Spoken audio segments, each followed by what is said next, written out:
in every community a group of angelic troublemakers.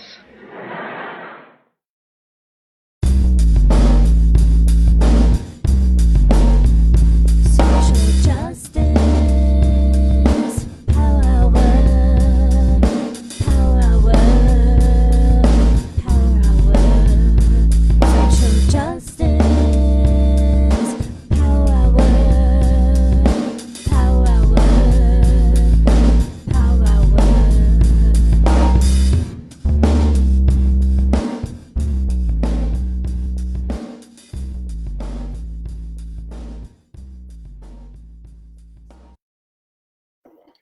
Good evening to our friends on the East Coast. Good afternoon to our friends on the West, and good in-between time to our friends in the in-between spaces. Welcome, welcome, welcome, my friends, to the Bayard Rustin Center for Social Justice Power Hour. Welcome to the Bayard Rustin Center for Social Justice virtual headquarters. My name is Robert Sayah Schreiber. I am the chief activist here at the center, and your host for this evening, as I have been for the past year. Every single weeknight since the pandemic started, we have been here, 7 p.m. Eastern, 4 p.m. Pacific, over 300 some odd episodes, many of them very odd indeed. Thank you for joining us tonight.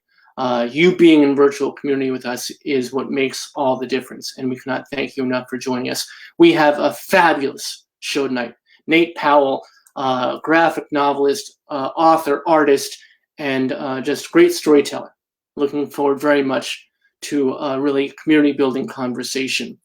Before we get to that, a couple of things I do want to share with you, because I know that Nate brought a whole bunch of people to our yard with all the fans and readers and fam that he has. So we want to share with you what's coming up in the Power Hour. But before we do that, one thing I did want to share this, that I got vaxxed yesterday, and I want to say that I wholly recommend it to all our viewers. It is a phenomenal experience.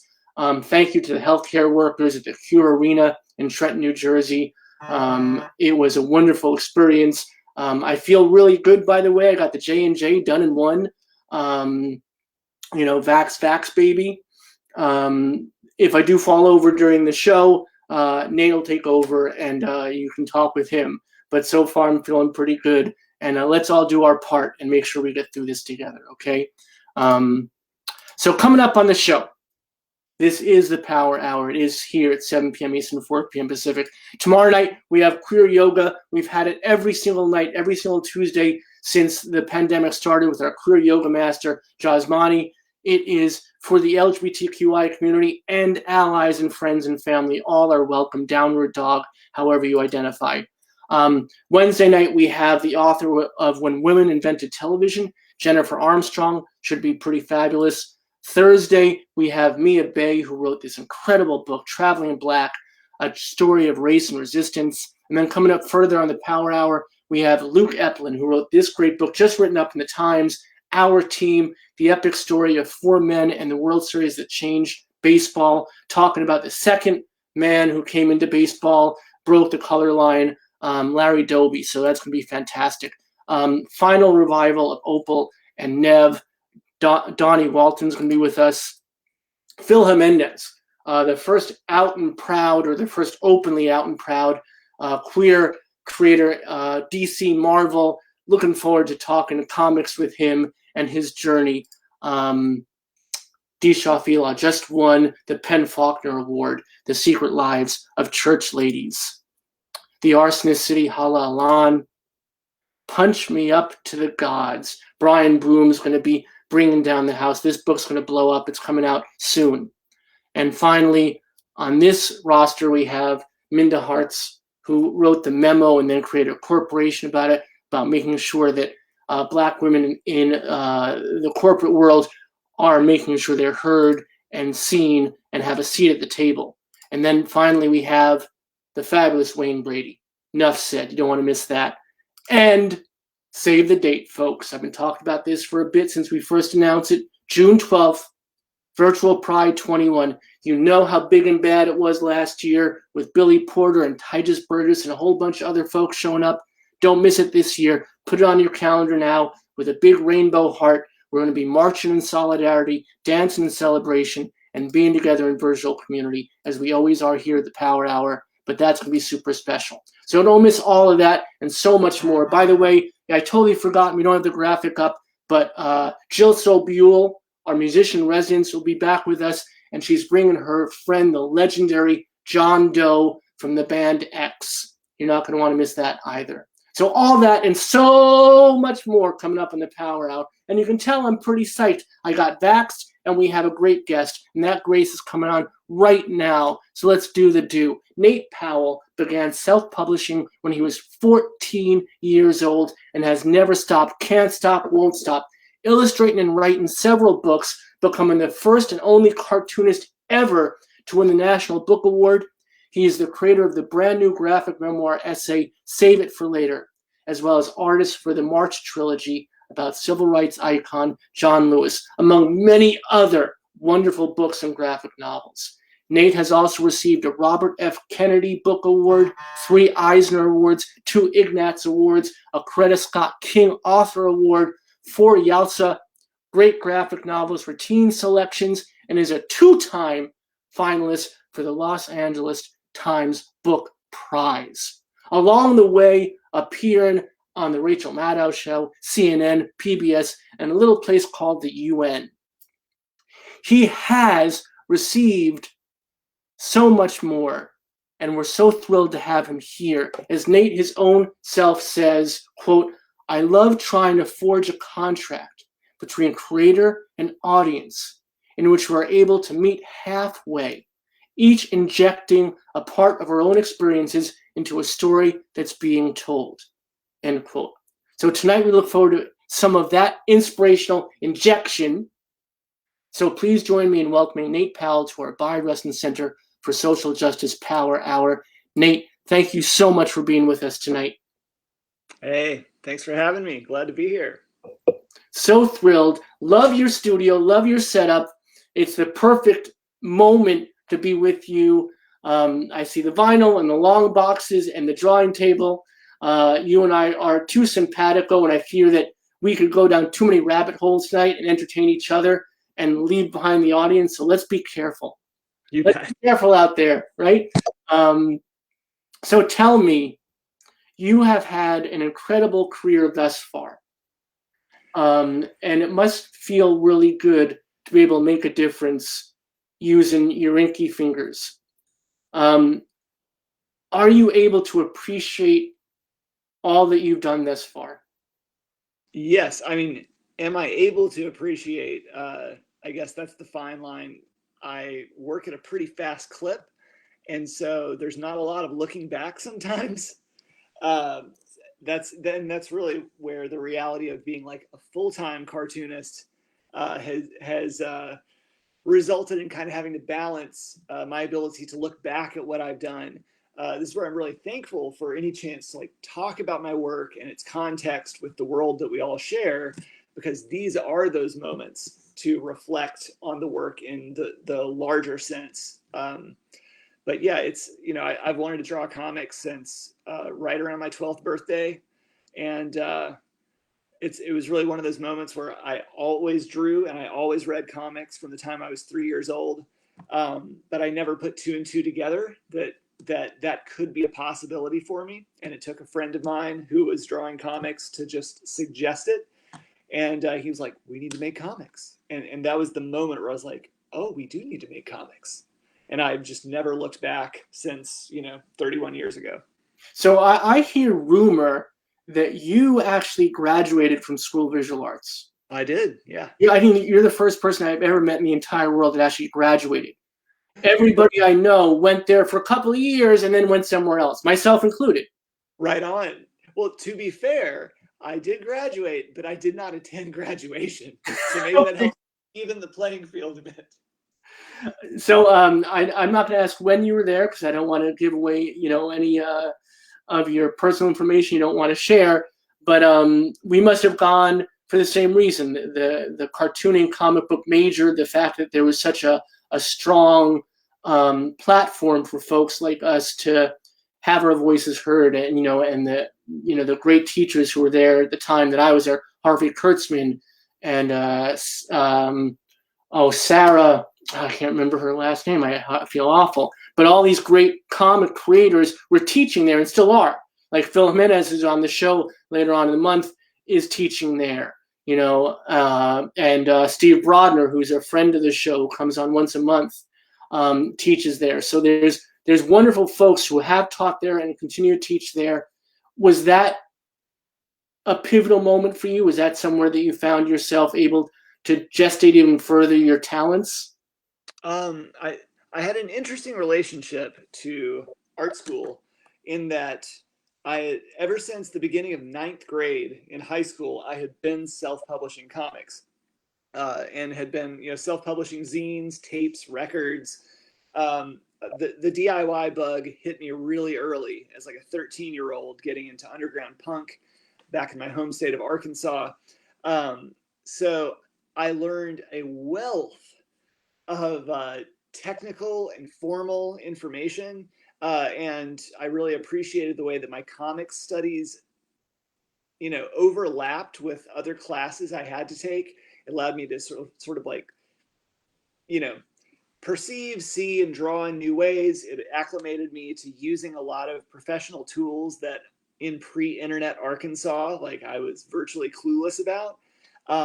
But thankfully, I went to school. I arrived at school with this very strong do-it-yourself ethic. And so I spent most of my classwork like trying to fit assignments so that they would, so there'd be something usable that I was already working on in a comic book story. I knew that a lot of time was going into the work, and I kind of didn't want to waste it. So I was like, well, I've got the zine coming out. I need to make sure my assignments are usable for my own thing. So it was a unique relationship. I made a lot of friends who are still peers in the comics world. I didn't hang out as much as maybe I should have. So I'll catch up with people a lot over the years and realize that, be like, oh, we had like 3 classes together. Why didn't we ever hang out? And be like, well, I guess I just thought I was like slightly too cool because my head was, buried in the thing I was already doing. And I wasn't quite looking around as much as I should have while I was there. I enjoyed my time there. I have to say that, and I don't want to go off on one of those rabbit holes. I know that you and I, it'll be dangerous to avoid this whole conversation, this whole hour. But when I went there, the dorms were on 34th and 9th. And for those viewers at home who don't know where that is Hell's Kitchen. That is Hell's Kitchen without Daredevil there, protecting folks. And we had 2 rooms that are where we slept was basically like a 2-foot by 4-foot room. And then there was a second room that was our studio. It was actually larger than our sleeping area. It was pretty horrendous, but it was such an incredible, I'm trying to think of the right word, collective of artists. I met Sam Henderson there, who I work. Do you know Sam at all? Yeah. You know his work? And I know his stuff, yeah. Yeah, so Sam, for those of you who don't know, is one of the king of the zine world, right? Like he is just someone who was, and I was proud to be in one of his first. Tuna Casserole was the name of it. And now he went on to work on SpongeBob SquarePants, and it was a great laboratory for us to find our ideas. And what I want to ask you this, was it always important to you that your work mirrored your beliefs? Was that always something that was essential to you from the get-go? In general, yes. And I've been thinking about this a lot more because most of the time, I mean, for the last decade or 12 years or so, I do a lot of bouncing back and forth between writing and drawing my own fiction work, and then usually working with other writers to do nonfiction. And I just published my own nonfiction work, and have gone back to fiction. And a lot of the questions are now that I feel like I have slightly better chops with, propelling a concrete plot and developing characters. And like you get in these relationships with characters and what's going on. And then the question always returns about how much of yourself you want to inject into them, how much of your own priorities and worldview. Yes, I think that the overarching sense of through my life is that comics, like making zines throughout my life, has been an avenue by which to simply express what is important to me. And definitely, like, as a self-righteous teenager and 20-something, there was a lot more, I don't know, anthemic, dogmatic positioning in my work. But at the same time, I wasn't as confident enough as a person. And so I would then try to bury it in a lot of nonsense or dreaminess.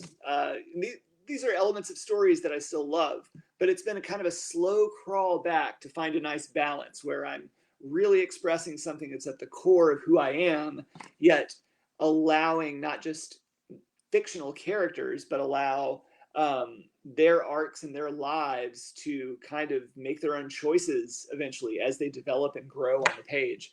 It's a weird relationship, but it's one that I really value.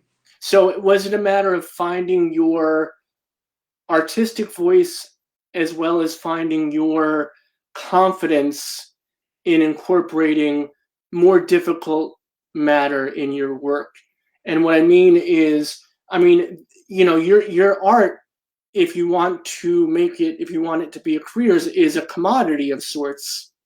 So you always have to walk that fine line, find that balance between what you're selling to folks and what you believe in and what you think they might swallow in between.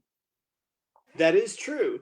The counterpoint to that, which is very reassuring in comics land, is that, like in the world of publishing, comics is a pretty small pond. And, the March trilogy is an extremely successful book in terms of sales and in terms of its influence and hopeful continued influence on society. Outside of March,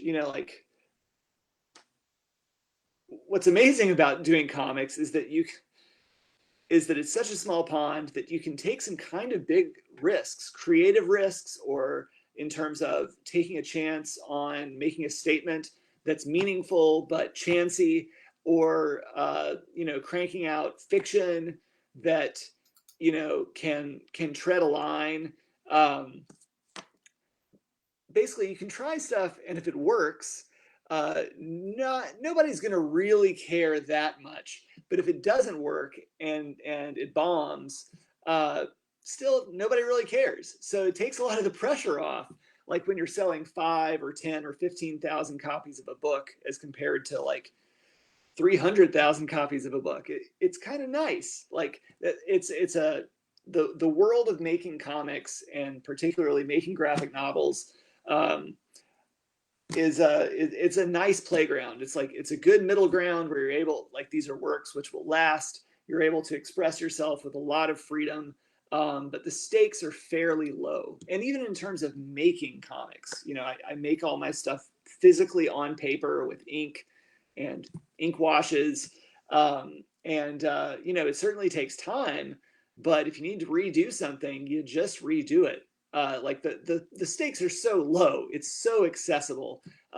In that way, I think it is the most democratic mass medium in terms of anyone being able to express something that's important to them using a minimal amount of money and resources.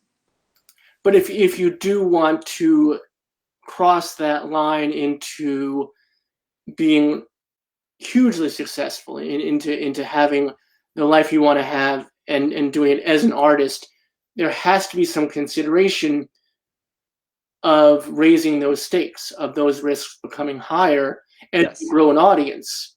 You have now, from March, which, is a beautiful book. Here's just one panel, one page that you worked with Andrew Aiden, who's also been on the show, who, we've had wonderful conversations about. And by the way, for you folks at home, just right quick, the final chapter is coming out finally in August, Run, which I know you had a smaller part in it. We'll talk about that in a moment. The book we're going to talk about most tonight, and we'll get to this, is this one, Save It for Later, promises, parenthood, and the urgency of protest. And we'll talk about that in a moment. But I do want to ask you this, and I've been kind of leading up to it a bit, and I want to talk about the elephant in the room, or in this case, the two white guys in the room, and how you and I are talking about these subjects of race. And it's another difficult day. We had the soldier who was attacked over the weekend by police. I believe it was Virginia, and then we had the young man who was killed just last night. And it's not stopping. And do you find, or I guess my direct question is this, and it's a difficult question, and I hope you don't mind me asking. When you were approached to do March, did you feel, as a person, as a person of privilege, did you feel like it was your place to do it? Did you have a moment of hesitation? Did you consider what other options there may be?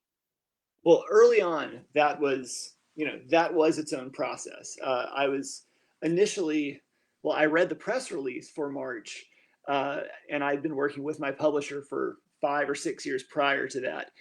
So I was just used to checking their website. I caught the press release. I was like, what an excellent idea for a book. I didn't put two and two together that the lack of an artist listed on the press release meant that there was no artist yet.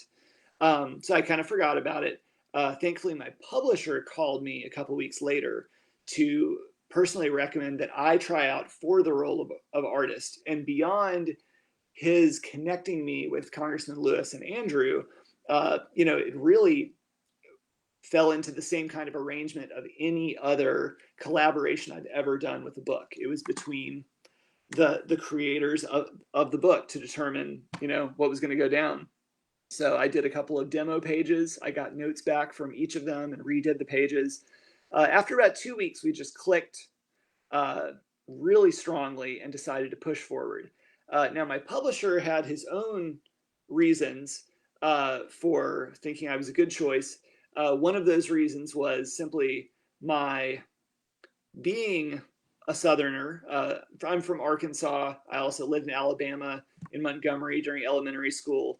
My parents are Mississippian baby boomers. And a lot of it had to do with having an entry-level familiarity, not just with the history and context, but having personal first-person experiences with a lot of the world that was going to be drawn throughout the March trilogy. A lot of these places I had been to, I had lived, I was familiar with a lot of details that wouldn't require extra research.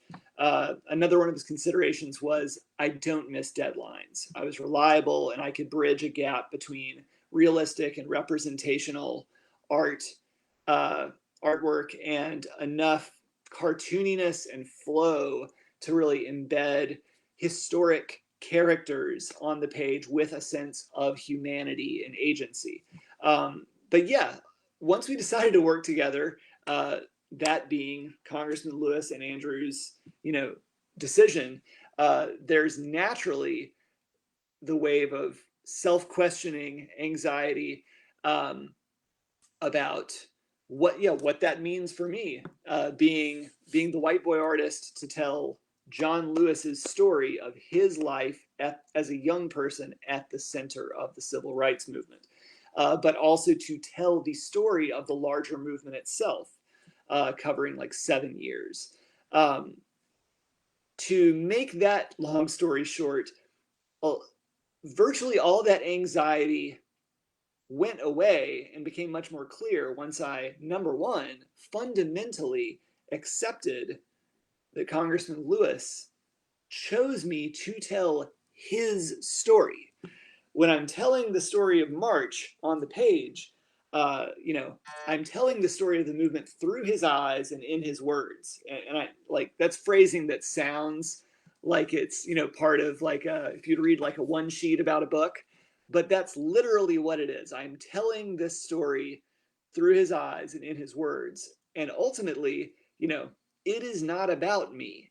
Now, going attendant to that point, the fact that it's not about me, the fact that I'm doing my job, is that it should be quite understandable to get pushback and get questions about who I am and what I'm doing, you know, making the artwork and making the pages of March.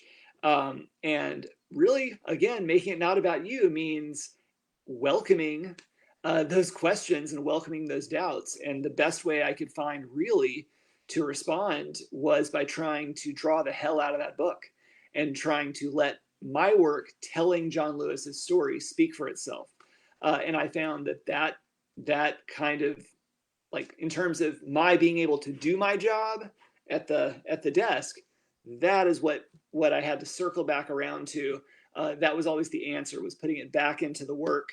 I drew it on and off for 4.5 years though. And so oftentimes, you'd have to circle around, kind of like recenter yourself and remember, I've got a job to do. This isn't about me. So that's where I rest. And Congressman Lewis always did a really good job kind of helping spread some of the spotlight and spread all the credit equally amongst us. And he's a person who loved fine art very much and was really moved by the storytelling. And he had a very sincere interest in having Andrew and I speak about our work with him in terms of turning his experiences and turning this documentation of the movement into, a work of art and a work of mass media. And so I really appreciate him standing up time and time again and doing the footwork, to kind of round the whole situation out. I love two things you said. I just want to pull at two threads. I love the fact that John Lewis chose you, and that's what made it right for you. And I think that's so powerful. And I also really dig what you said about putting yourself into the work. And it was about putting yourself into the work, but taking yourself out of the equation. So you found that perfect balance. I want to throw every piece of myself onto the page, into the ink I'm putting forth, but I'm not going to be part of what the book is about. And I can't imagine, honestly, and I don't ever talk shit in this show, but I can't imagine anyone else putting forth that book and making March what it was other than you. The way that you communicated all of it, it was obvious that you and Andrew had a connection, in the pieces that were about him and the pieces that were his story. But even more so, you can see that John Lewis and yourself, you had a platform where you understood who he was and could communicate what he went through if it wasn't even part of your experience personally. Well, and that's part of that is the power and the magic of comics. I mean, it's like one reason why I love comics so much is that comics have changed my life again and again and again throughout my life. Like I gained a social conscience in large part thanks to Chris Claremont's X-Men run from the mid 70s to the early 90s. That's like, as a 12-year-old, that is what that's what allowed me to see and process like racism, sexism, homophobia, nationalism, xenophobia in the world around me as my worldview was rapidly expanding. And so along the way, especially doing the March trilogy, comics we're always like at the kids' table of literature and publishing. So we have to do a lot of like fighting to continually legitimize ourselves.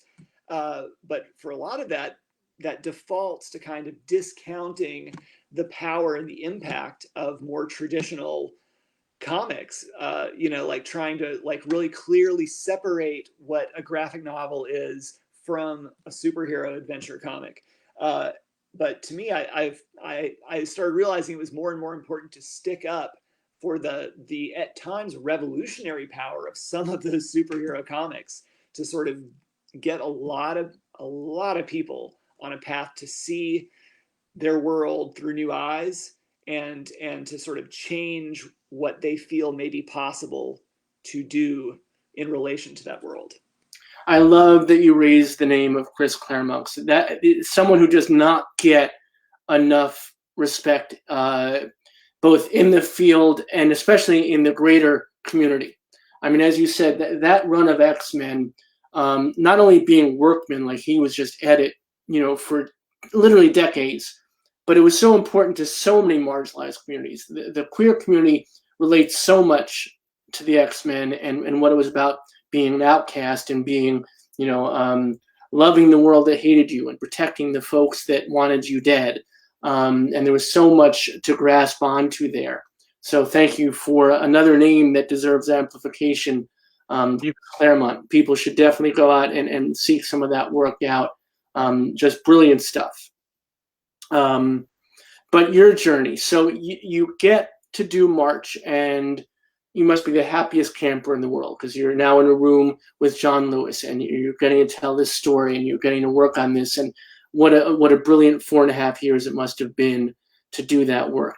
But you must have also at the same time, I feel it because I see it in Save It for Later, that you must have been chomping at the bit to tell your own story, to say this is what I want to, because you said yourself just a few minutes back, you said you took yourself out of March. You couldn't be part of that, but you have so much to say and so much to share. And how much of it was bursting, and were you able to work on Save It for Later or the nascent ideas of what that was going to be during that time? And when you were done, were you able to pull it all forth and make it into your own universe? Yeah, the chronology is interesting in terms of what I was getting out of comics and putting into comics I was making.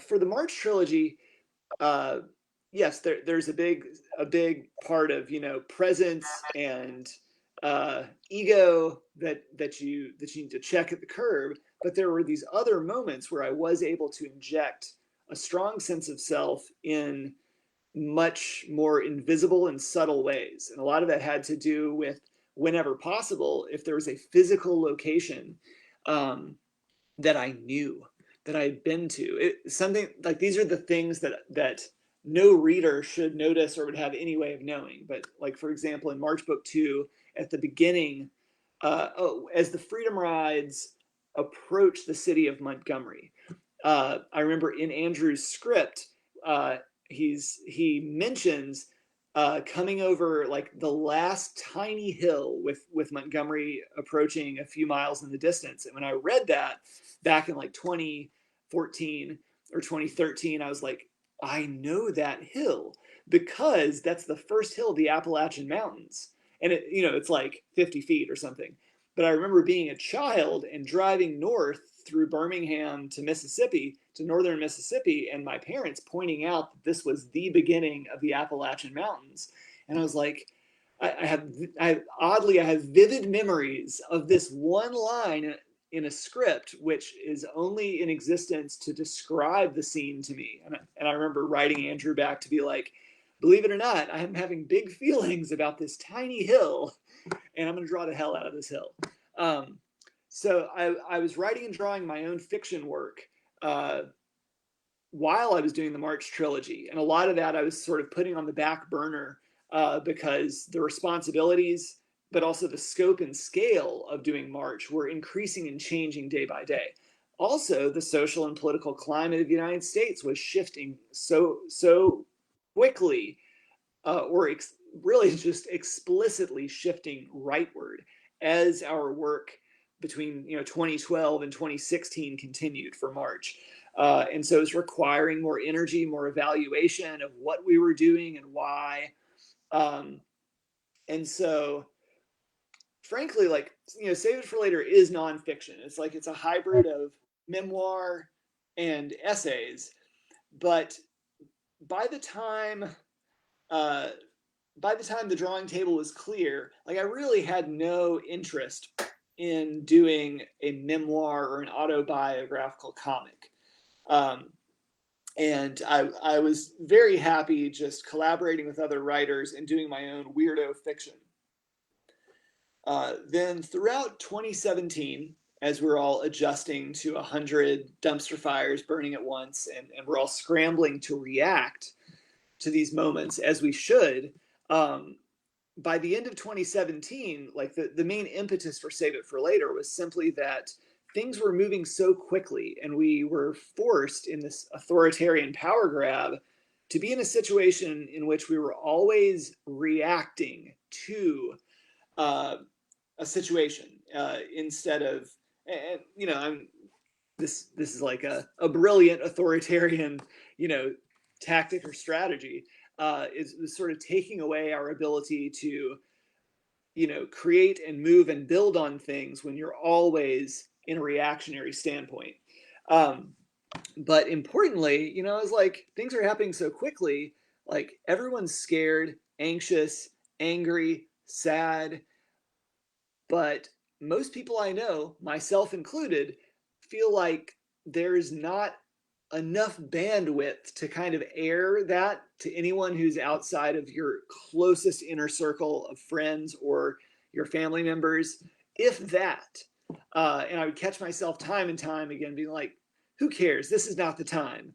When the next thing I knew, a year had passed under this regime, and people still were not carving out the space just to say things like, this is fucked up. I'm scared. Like, I'm so anxious. I can't sleep. Like, I saw his face in my dreams last night, and the implications this mean, or my child saw his face in their dreams last night. And these are things that are broadly shared by a significant majority of Americans. And I even mean like rational, sane, conservative Americans who especially feel like who were not happy before they got normalized into this authoritarian regime. But there's a level of anxiety and fear and discontent even within the center right population of American adults that was just getting shoved right back down. So initially I was like, there are so many things that happened between my children and my wife and I, these little moments, and especially preparing my kids, as 4 to 8 year olds to have what they need to be equipped to tackle this madness and this nonsense, but also to understand where I fail at doing that. I was like, I think it's time to actually go into nonfiction mode. And I wanted to make a nice, slim, raw, quick 96-page book. And I wanted it to be out in like 6 months and just kind of enter it into the conversation. But, for a cartoonist, this is where you work out your issues. Like, comics are therapy too. So the more I was working on those kind of memoir pieces, that's where the world starts to creep in too. And you realize that you can bounce back and forth between something more subjective and objective and make something more powerful, more relevant, more worldly.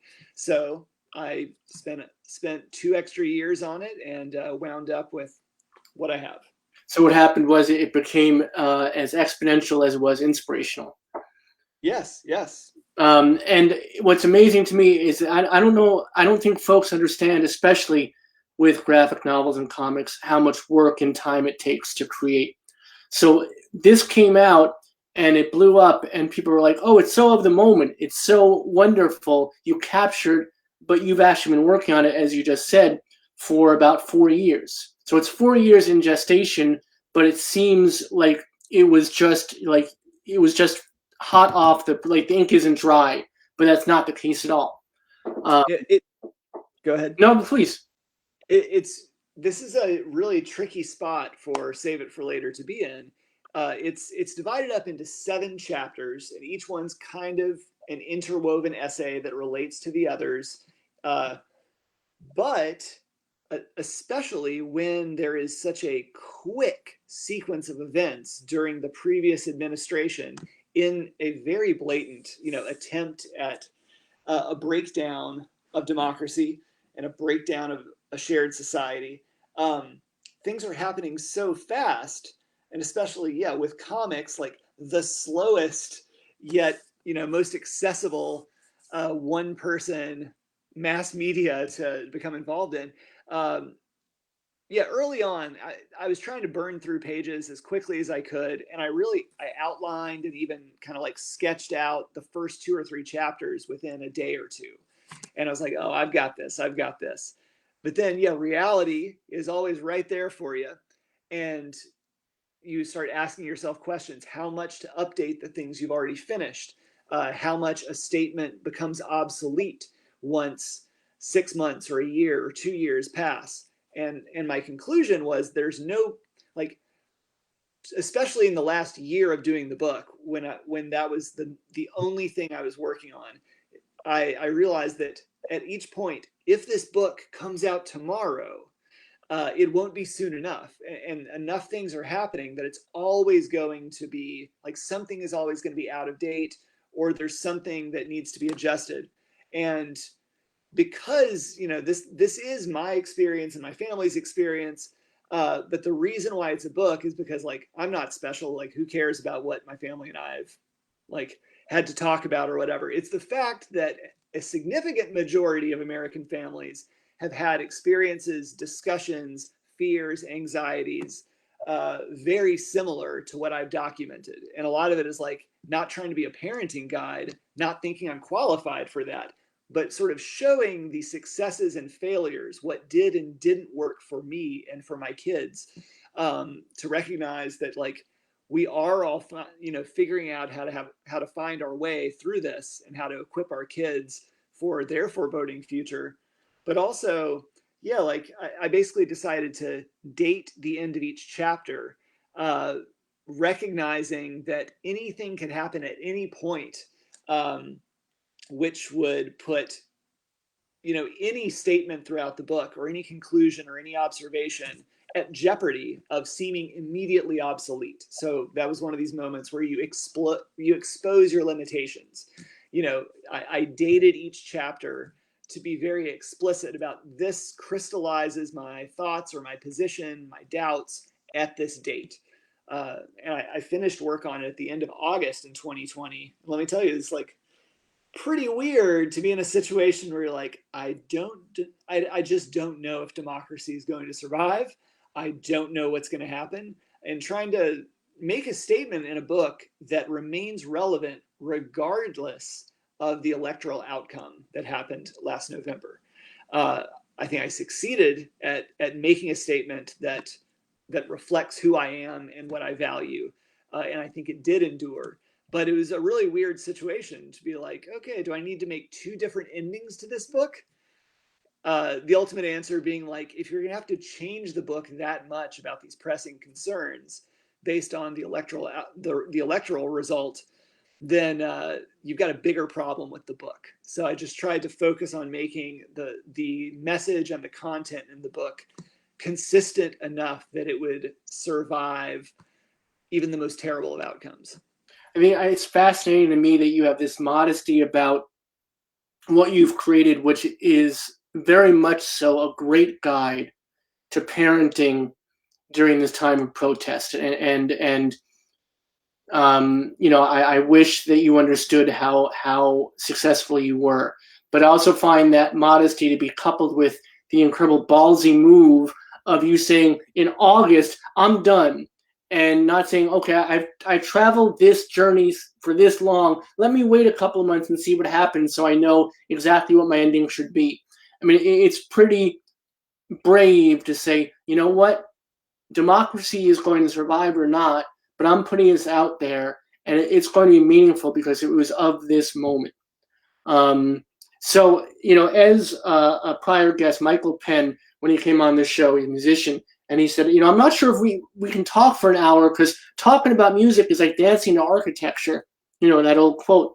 And I feel like talking about art is like dancing to architecture as well. So do you mind, let's look at some of the work. And by the way, folks at home, Chris, our dedicated volunteer, thank you, Chris, for all the work you do for us, is in the comment section giving you links to all of Nate's social media, but also how you can buy the book. And as you see this book and we talk about it in earnest, you're going to want this book. And it's right there on our bookshop.org. The link is right there in the comments. You can click on it without leaving the conversation, without missing a word of our inspirational chat. But go buy this book. It's pretty phenomenal, and I'm not going to sell it to you because now the book is going to sell itself easily. So this is the book, Save It for Later, Promises, Parenthood, and the Urgency of Protest. And let's just walk through it a bit and see where we go. Just give us, if you have any random thoughts about or, direct ideas that you want to share. But we have about 24 pages that we can look at just so folks can see what we're inspired by. Well, this page is set on the day of the first Women's March in January 2017. My wife went with some of her friends. We live in Southern Indiana. So they drove to DC for the event. I was on daddy duty. So it's important to recognize the context for, in particular, my older daughter, who's 9 now. I signed the contract to do the March trilogy like the week she was born. So literally her entire life has been surrounded by images of nonviolent protest, images of revolution, images of John Lewis. Around the time she turned 4, that's when she personally requested to start reading March Book 1 together, like at book time. So it's been very interesting. Like once we're in a real authoritarian power grab, and we've got this fresh 5-year-old up in the mix, and an almost 2-year-old. From what my 5-year-old had learned at that point about the urgency of finding solutions to problems and learning to participate under your own power, we were watching on TV, watching the huge march that was in DC. And there wasn't a march in my nominally progressive college town that day. There was one up the road in Indianapolis, but nothing was going on in my town. And so my daughter was looking, and automatically, she's like, "Can we have a march?" And I was like, "Oh, of course. You mean like on the sidewalk in our neighborhood, right? Because you're 5." And she just gave me like the ice stare, and she was like, "No, Daddy. I mean downtown by the courthouse where we've done other assemblies and protests." And I was like, "Oh, get your shoes. We are going." So the 3 of us spent an hour marching around downtown, and under their own, I kept them off the streets, kept them on the sidewalk. I was still dadding it up, but they came up with their own slogans that were relevant to our situation in the United States and relevant to the Women's March. But it was in their context. Importantly, like for a 5-year-old, her entry into protest, into movements for people's rights, for equality, into the civil rights movement, had to do with recognizing fairness and injustice, recognizing bullies and how bullies with power use power to keep things unfair, and recognizing the work that people can do under their own power to push against that. And so it was just a profound thing. And it was cute, but I also try to emphasize, like, when your kids get this idea, they really mean that shit. And so you need to listen to them. And if they want to go march, you need to go make it happen and stop thinking about people laughing at you, because they're going to laugh at you. Now, our downtown was pretty dead on that day. But the point is that there was no women's march that was in Bloomington that day. And yet my older daughter founded it at age 5. And there were 3 people involved. And that is very real to her. And that is the kind of thing that stays with you for the rest of your life. When you're 5 and you're like, "Oh, well, this is like a no-brainer. Let's go have a protest." So then the next week is when there was an enormous, probably 3,000 to 5,000 person protest here downtown at the same location against the first Muslim ban. And throughout the previous engagements that my daughter had at protests, she was always kind of dissatisfied because she was like, "Why is no one marching?" Especially growing up reading March with Dad and learning about the history of the civil rights movement. So this is one of these times where I was like, "Now you are about to march, my child." And so we headed down, we occupied City Hall. And as we were, cramming in there with hundreds of strangers who are neighbors, then there's the understandable dad reaction where you're like, shit could go sour. You're like, I'm gonna keep it cool, but I'm probably gonna change the channel here in another few minutes. So after about half an hour or so, participating with everyone, being like, you want to go get a hamburger or whatever, and a lot of these moments that are captured in Save It for Later have to do with recognizing how to do the most good or impart the most on your kid without scaring them or overloading them with information, giving them something that they can take away and build on. There's so much in your work and in your viewpoint that is about balance. And is that something that you have worked on? And I would say your entire freaking life, really, without overstating it. The balance in your work, in your politics, in your art, the balance in your family between what's going to be impactful and what's going to cross over into perhaps being harmful or dangerous. And how, and as a parent myself, and being at the protests and also raising our son the same way and having that conversation often, a little bit of harm is good. A little bit of danger is good, because it shows that the world can be ugly, and then you have to make sure that your children know how to shield themselves from that, but also embrace it as part of the wonderful nature of the world. Because without the ugliness, you can't embrace the beauty. Certainly. And I mean, kids are going to pick up on that stuff anyway. Like, a lot of it is recognizing that there is a limit to what you can, to the multiple aspects of anything you can shield your kid from. Like, they're just going to pick up on stuff anyway. And so if they're going to anyway, it's important to kind of meet them there. In terms of balance, I think I put so much of my life prior to parenthood into really I'm living my punk dreams or living my comics dreams, and really investing so much of my life, my sense of social balance and connection, all tied into these creative endeavors and these creative communities. A lot of that goes away when you're a parent, because there's just not enough space. And so you spend time trying to get little bits of that back, year by year. And I think that trying to find that balance sort of was pushed to its maximum towards the end of the March trilogy. I mean, frankly, it's like, as perhaps Andrew might have told you, like, it was a very intense experience that really took over every aspect of life, particularly like the time crunch, the content and context crunch for doing book 3 in 2016.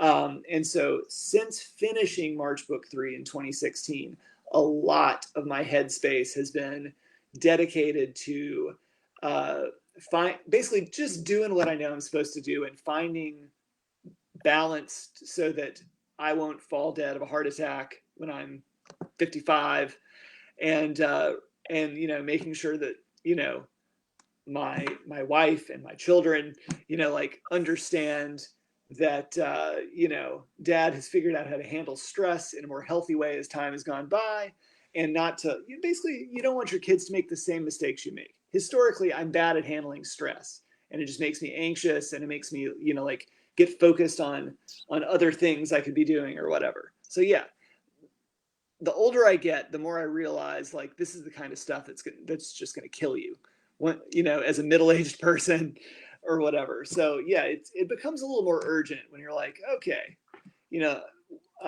once the virus hit, and this is also in Save It for Later. I don't think I sent you the page for this one, but I had my first panic attack in many years, on about day 10 of the COVID lockdown. And I was like, it's still there. It's been as a response, as a stress response, it's still inside me. So a lot of it is just exercising mindfulness and recognizing whether it's when you're feeling a certain way, or recognizing symptoms and clues in the people around you and the people you care about. Yeah, I've had to dedicate more and more time to that, certainly. I mean, you've done it quite well, because when Andrew was on the show, he actually told us that he actually ended up in the hospital in that period as well, because it Sure. was so difficult. It seems like your family unit, and I don't mean to overstep here, I don't want to make any assumptions, but it seems like your wife too are wonderful sources of creating even more of that balance that you've been doing on your own all this time, and the book shows it. And then you have these moments here where you go back and you can see the difference. And I always get into process, and the art in this is so different than the previous page. You can see that there's this airiness and this brightness and this openness, and then you go into this moment, which is a very different moment for you, and it all seems to just envelop into itself. You bet. I mean, that's the magic of comics, is being able to actually. I mean, this, I guess, in essence, that's what expressionism is, as a movement in art, but the ability to convey emotional states and subjective reality just using line, color, form, and how radically and how quickly you can change that on the pages of comics to express things that you basically can't express verbally in as convincing or immediate of a way. But yeah, like I'm very lucky that my wife is she's a social worker. She does mental health services work, and she's basically a child mentoring and parenting expert. And so I'm very lucky that I get to defer to her on all things big and small. And there's also a balance, however, in terms of like, there are a lot of like consent issues in depicting my family in this book, and which is one reason why, like, when my kids are depicted as unicorns and ponies and like various equestrians, a lot of it is just like giving them a little bit of a mask, since they don't have agency really. And my wife keeps to herself a lot more, and so since we're a team and we make a lot of mistakes together as we're hashing it out in Parenthood. In the pages of the book, it's all true, but with me as a character, that's where I think it's better and more fitting for me to be the one making the mistakes throughout the book, by putting my character in the position of being the idiot or being the reactionary. I think it serves the book better, and I think it serves my family better as well. So was there a conversation, as you pointed out, your children are presented in these equestrian unicorn personas? Was that a conversation you had with them? Did you ask them what they wanted to be perceived as? Was there a conversation about that? No, I mean, at the time when I started working up the visuals, I did a couple of things where my older daughter was just her, and it just didn't feel wrong, but like it wasn't what I wasn't feeling it. And at the time we were reading and watching a lot of My Little Pony, which, I mean, for the uninitiated, I'm no brony, but I will say that My Little Pony is pretty good. It's like pretty good. And so it grew on me enough, and I was like, yeah, I'm believing in this. And I was like, well, a lot of it is just like, yeah, the magical spirit of youth or whatever. But importantly, it's the fact that the adults are not depicted in the same kind of quasi-magical way, with like their inner light manifesting themselves as like unicorns. So I think a lot of the subtext in this book is like, along the way, how many edges to our sensitivity and our vision of the world get whittled away, by the world we have to endure. And so whenever possible, most kids are depicted in this kind of anthropomorphic way. Some are not. And a lot of that is the transition to being whittled down by the world. But so it served multiple functions. I cannot believe how quickly this hour has passed. I am shocked. It's 8 o'clock. It's 8 o'clock. We are in the after party now, Prince Be Proud. So we didn't get to even a quarter of the visuals we wanted to. But you know what? That just makes our folks out there who are viewing now you want to buy the book because there's so much more to see. Nate Powell, Save It for Later, Promises, Parenthood, and the Urgency of Protest. This is a beautiful piece. Chris has put the link up in the comments section. Here it is again, bookshop.org. It supports your local bookshops, independent bookshops. That's how we chose it. And please do. And March is there too. While you're there getting Save It for Later, get a copy of March because no library should be without it. Buy one for yourself, buy one for a friend, buy one for an enemy, you'll become a friend. Buy one for your local school. This is a book that every school should have. And finally, although we want everyone to buy a copy, also call your local library. This is very important. That's right. If they don't have a copy, you request as a patron they get one, because there are many folks who can't afford to buy books, and this is their conduit to great art and great messages like this. Thank you, my friend, for sharing your sense of balance, for sharing your sense of fairness, for helping us, those of us that are parents, either relate or find a guide for ourselves. And I want to thank you personally for holding your pencil the entire time we've been talking. I had to take some notes, so because I am the same way. I'll find myself and I'm like, that is such a very artisty thing to do, and I appreciated that as well. I have enjoyed this, and if the folks out there have enjoyed this even a fraction of how much I did, then they had a good conversation and a good community evening. So thank you, my friend, for being with us. Please do come back. It was really an honor and a privilege to have this conversation about your work, and it means a great deal. You count on it. I really enjoyed my time here, so I would be happy. All right, be well and best to your family. Go protest. Go do the work. We've all got to. Be well. Thanks. So, my friends, that is Nate Powell, and this, again, is the book Save It for Later, and I will say it now that he is off screen. I will say it. This is a book you want. This is a wonderful, tender, dangerous, just a beautiful piece of work. And it's personal, it's political, it's everything that we hope art should be. It's everything that I try to have the Power Hour to be, and it succeeds wholeheartedly. So I cannot recommend it highly enough. Thank you all for being with us tonight.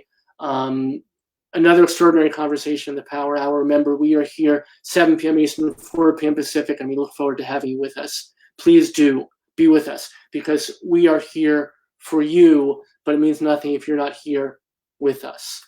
So until tomorrow, please be good to each other. Be good to your families, chosen or otherwise. And most importantly, please find that balance for yourselves and be good to yourselves. You need it, and we need you here with us. Until tomorrow night, much love and respect, y'all. In every community, a group of angelic troublemakers